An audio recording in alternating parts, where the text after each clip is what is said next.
नमस्कार। अर्पण में आप सभी का स्वागत है। मैं हूं आपके साथ आकांक्षा पांडे और आज हम आपको कराएंगे भगवान विष्णु और उनके अनेक दिव्य रूपों के दर्शन।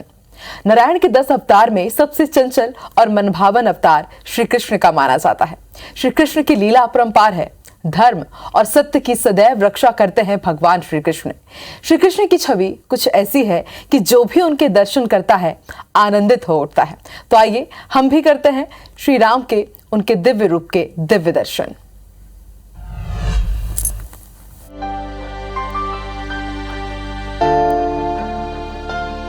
जगत कृष्ण, जीव कृष्ण, चेतना कृष्ण, प्रकाश कृष्ण, ज्ञान कृष्ण, ध्यान कृष्ण, शब्द कृष्ण, अर्थ कृष्ण, योग कृष्ण, कर्म कृष्ण, चरम कृष्ण, परम कृष्ण। द्वापर से कलयुग तक, कंठ से हृदय तक, आत्मा से परमात्मा तक, कृष्ण कृष्ण और सिर्फ कृष्ण। कृष्ण, तुमने कहा था मैं आऊंगा, मैं अवश्य आऊंगा। जब जब दर्द का समुद्र दहाड़ेगा, जब जब अन्याय का अंधेरा कुंडली मारेगा, जब जब अधर्म का भुजंग दंश देगा, मैं आऊंगा। मैं कालिया नाग को नाथने मैं फिर आऊंगा। कंस का वध करने मैं फिर अवतार लूंगा। महाभारत की पटकथा लिखने मुझे आना ही होगा। हाँ, आना ही होगा। हाँ कृष्ण, कहा था तुमने मैं फिर आऊंगा नई गीता रचने। लेकिन समय की कितनी परिधियां टूट गईं, मूल्यों की कितनी नाव डूब गईं, आदर्श के कितने नगर ध्वस्त हो गए। यहाँ तक कि तुम्हारी द्वारिका भी ना बच पाई। तुम फिर भी ना आए। बोलो, कुछ तो बोलो कृष्ण, तुम कब आओगे? कहते हैं कि कृष्ण के महाप्रयाण के साथ ही कलयुग की शुरुआत हो गई थी।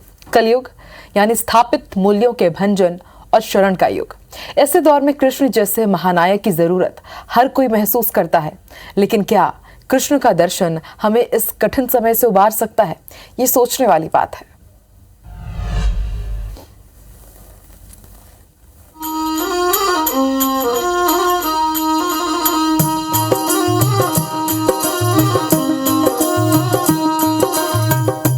कृष्ण एक बहुत नटखट बालक है। वो एक बांसुरी वादक है। वो रासलीला रचैया है। वो गौरक्षक है। वो गोवर्धन पर्वत के धारक है। वो जन जन के उद्धारक है। अगाध प्रेम से भरे प्रेमी भी है वो। कृष्ण विकट योद्धा है। कृष्ण एक ऐसे अवतार है जिनसे प्रेम करने वाले हर घर में मौजूद है। वो एक चतुर राजनेता और महायोगी भी है। कृष्ण को अलग अलग लोगों ने अलग अलग तरीकों से देखा और अनुभव किया है। ऐसे में सवाल उठता है कि कृष्ण आखिर हैं कौन?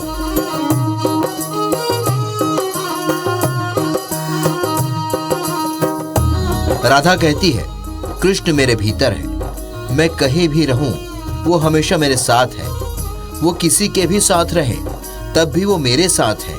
अक्रूर कहते हैं, कृष्ण शाश्वत और अविनाशी आवाज है। अगर इस संसार में आशा नाम की कोई वस्तु है तो वो स्वयं कृष्ण ही है। आध्यात्मिक धरातल पर कृष्णवाद को तर्क की धार पर रखना ना तो संभव है और ना ही व्यवहारिक। लेकिन समाजशास्त्री नजरिए से देखें तो देवत्व के शिखर पर विराजे कृष्ण कुलीन होकर भी सर्वहारा के साथ खड़े नजर आते हैं। वो प्राचीन होकर भी आधुनिक लगते हैं क्योंकि उन्होंने नई परंपराओं और नए सामाजिक प्रतीकों की स्थापना की। उन्होंने संसार छोड़ने की बजाय सांसारिक जीवन में रहते हुए भी सन्यासी जीवन की राह दिखाई। समाज कल्याण के लिए उन्होंने हार को भी श्रेयस्कर माना और रणछोड़ कहलाए। कृष्ण का प्रगतिशील व्यक्तित्व, उनकी अति आधुनिक सोच और उनकी लीक से हटकर चलने की खूबी नए दौर को बेहतर जिंदगी देने का सबक देती हैं। गीता के जरिए कृष्ण ने जीवन प्रबंधन का जो सबसे उत्कृष्ट प्रादर्श दुनिया के सामने रखा, वो आज भी प्रासंगिक और मौलिक है। Bureau report, IBC 24।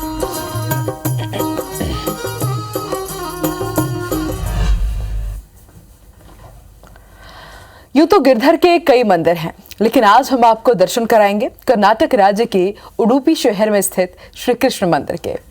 उडुपी में स्थित श्री कृष्ण का ये मंदिर भक्तों के प्रति इसके अगाध श्रद्धा है।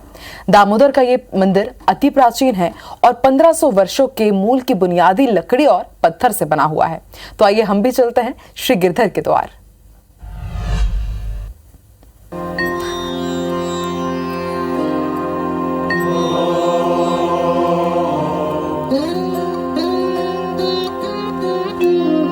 मुरली मनोहर, गोपियों के प्यारे, नंद के दुलारे का एक प्रसिद्ध स्थल स्थित है कर्नाटक राज्य के उडुपी शहर में।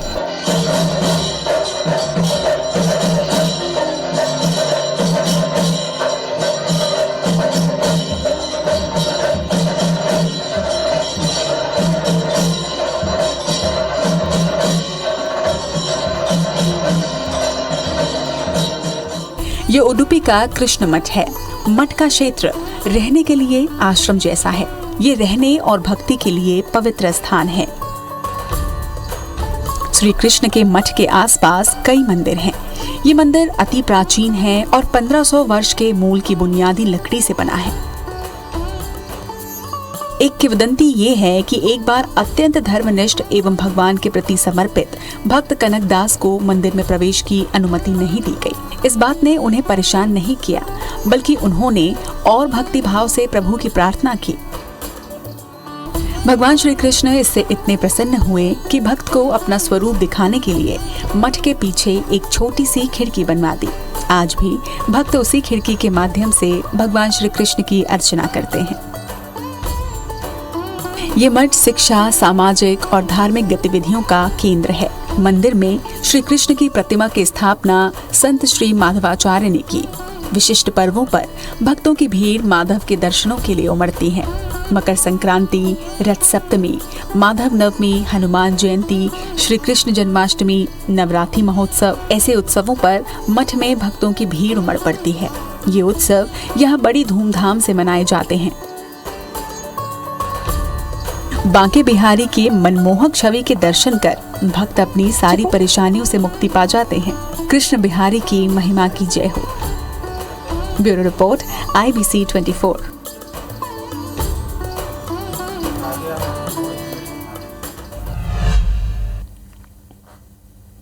और आइए अब आपको मठ के कलात्मकता के दर्शन कराते हैं और ले चलते हैं उडुपी, जहां पर कृष्ण की महिमा का बखान करता है बड़ा ही सुंदर स्थान।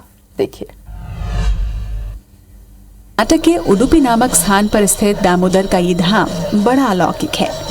लकड़ी और पत्थरों से बना ये मंदिर देखने में बेहद खूबसूरत लगता है। मंदिर के चारों ओर प्राकृतिक सुंदरता बिखरी हुई है और मठ के आसपास बने मंदिरों से ये स्थान हर समय श्री कृष्ण के नाम का जाप करता सुनाई देता है। मंदिर के प्रांगण की खूबसूरती मंदिर में पूजा अर्चना करने आए भक्तों से और भी बढ़ जाती है। रथ यात्रा हो या कोई त्योहार, आरती और मंत्रों का जाप हर समय भक्तों की परेशानियों को दूर करता सा लगता है।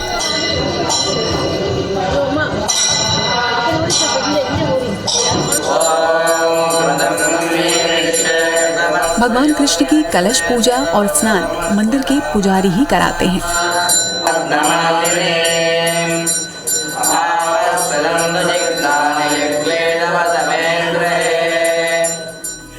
श्याम वर्ण में भगवान की प्रतिमा बड़ी मनोहारी लगती है। मंदिर के बाहर श्री कृष्णाय नमः अंकित है और अंदर गर्भगृह में होती है कृष्ण की स्तुति।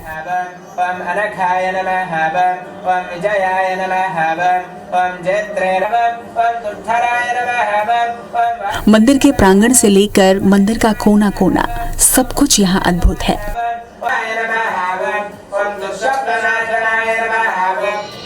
इस मठ में आकर जो भी सच्चे हृदय से यशोदा के लाल को मनाता है, वो उसके लिए खुशियों के सारे दरवाजे खोल देते हैं और अपने आशीर्वाद से निहाल कर देते हैं। बांके बिहारी की जय हो। Bureau report, IBC 24।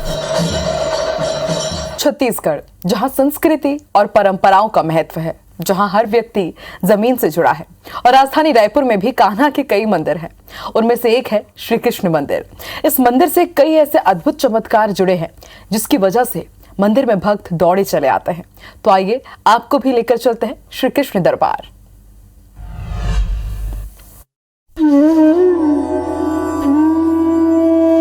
बिन राधा कान्हा नहीं, बिन राधा सब सून, बिन राधा क्षण क्षण लगे सूखे हुए प्रसून।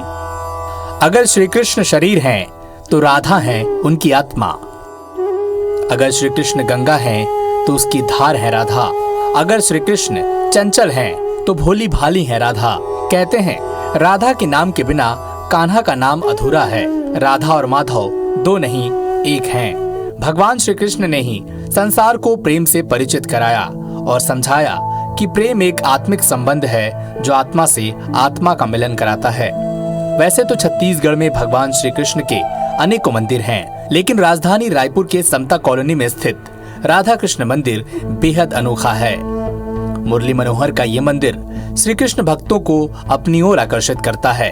भगवान श्री कृष्ण यहाँ देवी राधा संग विराजित हैं। माधव के जन्मोत्सव के दौरान यहाँ हर साल भव्य आयोजन किया जाता है। मंदिर परिसर में राधा माधव के साथ साथ भगवान शिव, माता पार्वती की प्रतिमा भी विराजमान है। मेरा अनुभव तो ठाकुर जी के प्रति ये है कि मैं उनको कई रूपों में दिन भर बदलते हुए देखता हूँ। मेरा ऐसा अनुभव होता है, कभी कभी सांवले दिखते हैं मुझे, कभी उनके नेत्र फड़कते दिखाई देते हैं। प्रतिमा तो ऐसे लगता है जैसे भगवान जी देखोगे तो बात कर रहे हैं, ऐसे लगता है। अपने मन में अपनी श्रद्धा के अनुसार बता रही हूँ। और ऐसे अच्छा है, मंदिर बहुत सुंदर है। इस मंदिर की प्रतिमा के बारे में मैं बोलूँगा कि ऐसी प्रतिमा मैंने नहीं देखा है। मैं बहुत जगह गया हूँ, मैं बहुत जगह देखा हूँ, ऐसी जीवन प्रतिमा जो है मैंने कहीं नहीं देखा है। राधा कृष्ण जी की भी, हनुमान जी की, और जो शंकर जी और पार्वती जी की वो भी प्रतिमा बहुत, मतलब ऐसी प्रतिमा बहुत कम मुझे देखने मिलती है। मंदिर के गर्भगृह में विराजी राधा माधव की प्रतिमा बेहद मनमोहक है। मान्यता है कि भगवान श्री कृष्ण की कृपा से यहाँ निसंतानों को संतान की प्राप्ति होती है। मंदिर के पुजारी का कहना है कि इस मंदिर में उन्हें ऐसा महसूस होता है जैसे भगवान साक्षात विराजे हों। वे बताते हैं कि उन्हें भगवान के हाव भाव में बदलाव भी नजर आता है। भगवान कभी सांवले तो कभी गोरे नजर आते हैं। और विशेष बात यहाँ की ये है राधा कृष्ण मंदिर की, प्रभु की ये बात है कि जिन माताओं को बच्चे न होते हों और जिन्होंने कई डॉक्टरों को कहीं भी उनको सफलता न मिली हो, तो यहाँ पर भाद्रपद मास की शुक्ल पक्ष की एकादशी के दिन जलवा पूजन होता है, जिसमें उनकी गोद भरी जाती है। और साल में उनको एक बार, मतलब एक साल के अंदर ही, मतलब 9-10 महीने के अंदर उनको संतान की प्राप्ति हो जाती है। जब से मैं इस मंदिर पे आ रहा हूँ तब से मुझे बहुत ही लगाव हो गया इस मंदिर पे। मैंने देखा कि यहाँ पे भक्तों की कतार लगी ही रहती है। किसी भी महीने पर आओ या किसी भी समय पर आओ, जब भी मंदिर खुला होता है तो भक्तों की कतार लगी रहती है। और यहाँ की बहुत ही दिव्य मूर्तियाँ हैं। ऐसी चमक और ऐसी मूर्तियाँ कहीं देखने को बहुत कम मिलती हैं। सैकड़ों साल पुराने इस मंदिर में हर रोज भक्त माथा टेक अपने दिन की शुरुआत करते हैं। उनका मानना है कि राधा कृष्ण के दर्शन से मानसिक शांति का अनुभव होता है। कभी कभी तो ऐसा लगता है कि भगवान जीवित रूप में यहाँ विराजमान हैं। भक्त बताते हैं कि इस मंदिर में मांगी जाने वाली हर मनोकामना पूर्ण होती है।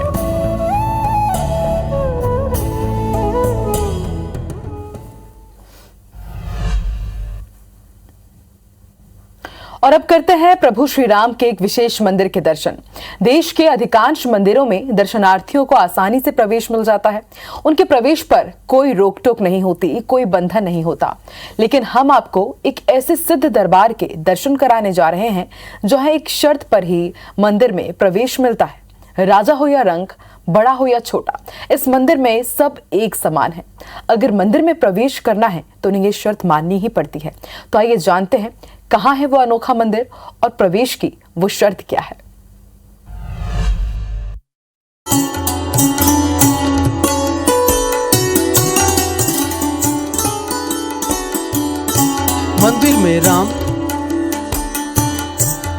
दीवारों पर राम, कोने कोने में राम, कण कण में राम। जहां देखो वहां राम। इंदौर के वैभव नगर इलाके में स्थित है ये राम भक्त हनुमान जी का मंदिर।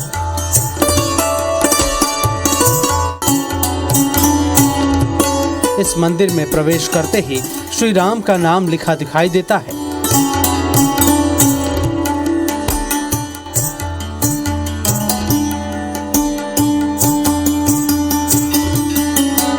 मंदिर की सतह से लेकर शिखर तक, इसके भीतर से बाहर तक सिर्फ नजर आता है श्री राम का नाम।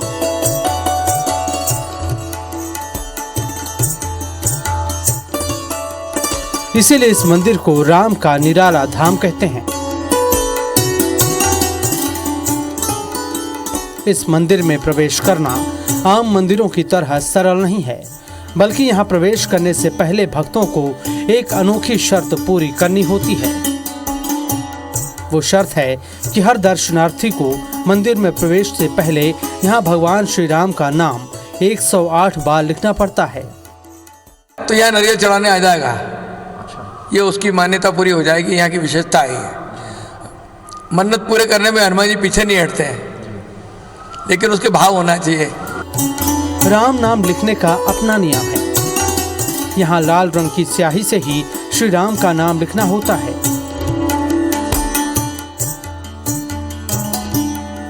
मंदिर में आने वाले किसी भी व्यक्ति को मंदिर में प्रवेश करने के इस नियम में कोई छूट नहीं मिलती, फिर चाहे वो आम दर्शनार्थी हो या फिर खास। यहाँ सबके साथ समान बर्ताव किया जाता है। मंदिर में एक बार प्रवेश करने के बाद अगर आपने राम का नाम नहीं लिखा तो आपको मंदिर के पुजारी के क्रोध का सामना करना पड़ेगा। मंदिर के नियम सख्त हैं। पुजारी खुद भी हनुमान लाला के सामने बैठकर रामचरितमानस का पाठ करते रहते हैं।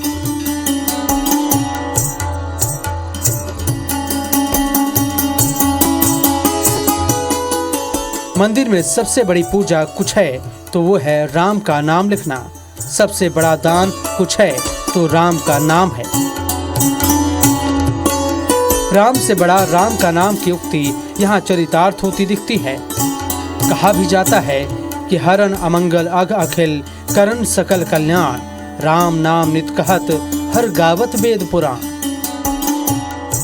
Bureau report, IBC 24।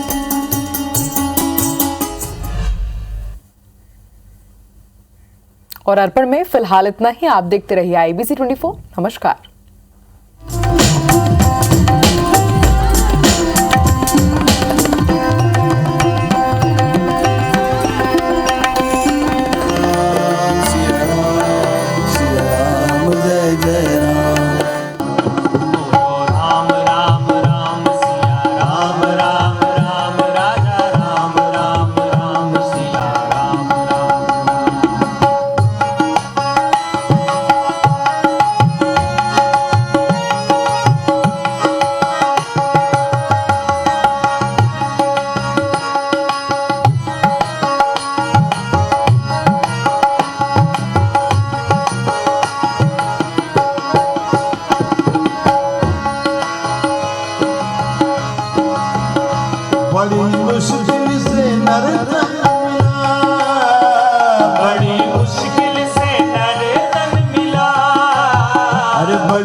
पता फिर किधर जाएगा, क्या पता फिर किधर जाएगा।